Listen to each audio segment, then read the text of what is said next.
నీ వయసు అంతే 100, 120, 130 ఎంతో కొంత చెప్పు. కానీ యాకోబు అలా వదులుతుంది. మా యాత్ర చేయడానికైతే 130 చేసాం, కానీ బతికింది మాత్రం కొంచెమే. మనం బతకమే, చచ్చిపోయావా? బతికే ఉన్నావు కదా. దేవుని సన్నిధిలో సజీవునిగా ఉంటే కదా లెక్కలోకి వచ్చేది. ఒక రోజు వేస్ట్ అయిపోతే, ఒక నెల వేస్ట్ అయిపోతే, సంవత్సరం వేస్ట్ అయిపోతే, ఆటపాటలో, సినిమాల్లో, లోక సంతోషాల్లో, భ్రష్ట వ్యసనాలలో నీ శరీరం చెప్పినట్టనే విని మనుషుల మాటకల్లా తైతక్కలాడి అడ్డగోళ్ళగా బ్రతికేస్తే, రేపొద్దున దేవుని దగ్గరికి వెళ్తే, నేను దాదాపుగా క్రిస్టియన్గా 120 సంవత్సరాలు బతికాను కదా, 120 సంవత్సరాలు జీతం వద్దంటే 2 సంవత్సరాలతో వచ్చాయి.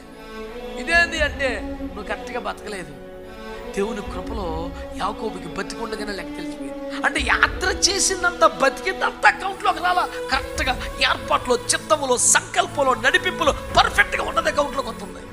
ఈ కోణం మనకు అర్థమైతే దినములు ఎందుకు లెక్క పెట్టుకోవాలో తెలుసుద్దాం మనకి. ఇప్పటికే లైఫ్లో చాలా టైం వేస్ట్ చేసాం, చాలా మనీ వేస్ట్ చేసేసాం. తెలివి తక్కువ నిర్ణయాలు, అడ్డగోలు నిర్ణయాలు, స్వంత నిర్ణయాలు. దేవుని ఆలోచన పొందుకోం, దైవజనుల ఆలోచన పొందుకోం, భర్తల ఆలోచనలు తీసుకోం, భార్య చెబుతున్న మాటను ఆలకించం, సరైన ఆలోచనకర్తలుగా మనం వాక్యాన్ని పెట్టుకోం. అంత మైండ్కి ఏది తోస్తే అది, ఎట్లా నడిస్తే అట్లా వెళ్ళిపోవటమే. ఇప్పటికే జీవితంలో పడ్డ బాధలు, తిన్న దెబ్బలు సరిపోలేదా? ఇప్పటికైనా ప్రభుని అడుగు, అయ్యా మా దినమును లెక్కించడం మాకు నేర్పు. నామకార్థ సంఘంలో ఇంతకాలం బతికాం, అబద్ధ బోధలో, అసత్యములు ఎంతకాలం బతికాం, ఎన్ని నెలలో ఇంతకాలం బతికాం, ఉపదేశం లేని చోట ఎంతకాలం బతికాం, రాకడకు సంఘమును సిద్ధపరచని చోట బతుకుతున్నాం. ఇన్ని సంవత్సరాలు అయిపోయింది, ఇట్లా అయిపోయింది.